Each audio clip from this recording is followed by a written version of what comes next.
Ka kërku në negociatat e para gjykimit gjithmonë, brenda periudhës së marsit, ka kërku që t'i japim ne nënshkrimet blanko për kandidatët e saj, por përjashtimisht këtyre edhe votat. Pa e tregu asnjëherë emrin. Në asnjëherë thonë zoti Hamza, sekretari i Partisë Demokratike, nuk ja ka transmetu guximin politik për një emër të përveçëm, qoftë një ose dy, për ta përmbushur formën. Ndërkohë që për tej formës ne jemi të rëndësishëm të interesuar dhe jetikisht të përgjithshëm për të kërkuar një lloj përmbajtje e cila do të prodhojë një konsensus. Tani aktgjykimi ne besojmë që e ka arrit përgjithshmërinë e partive opozitare, sepse këtu nuk ka fajjetim. Këtu faji i të gjithëve të cilët duan t'i japin Kosovës një president të ri të Republikës dhe ne jemi duke kërku numra. A jeni të gatshëm për kompromis ju? Patjetër.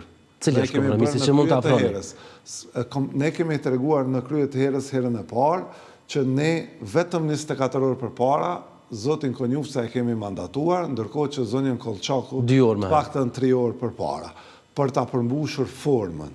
Dhe ne kemi hyrë në seancë duke pas parasysh hezitimin dhe refuzimin e partive opozitare për të prodhuar një konsensus. Dhe këto kanë qenë negociata intenzive mes zotit Kurti, Abdigjiku dhe Hamza, dhe madje duhet thënë që në këtë rast është ofruar një kandidaturë e re, siç ka qenë kandidatura e ministrit për vlerat çlirimtare, Andin Ukshinhotit, të cilën gjithashtu në mënyrë aprioristike e ka refuzuar Partia Demokratike e Kosovës, dhe tashmë ne duhet me kalu në një stad të ri të negociatave nga hëna e tutje, ndonse hëna është ditë feste zyrtare, nga e marta më duhet thënë, e tutje për shkak të faktit që ne duam. Dhe këto 24-5 ditë të mbetura do të japin rezultate. Unë jam optimist sa i takon rezultatit, sepse të gjitha partit duhet me heq dorë nga kërkesat maksimaliste. Edhe vetëndosje? Po me patjetër.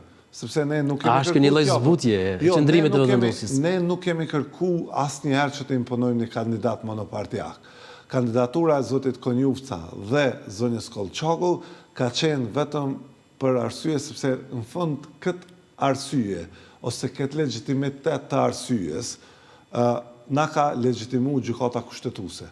Sepse dekreti i zonjës presidente deri në ditën e nesërme presidente, nga e djela e tutje ish presidente, është shpall jo kushtetues nga gjykata kushtetuese, pavarësisht gjuhës së kujdesshme të gjykatës kushtetuese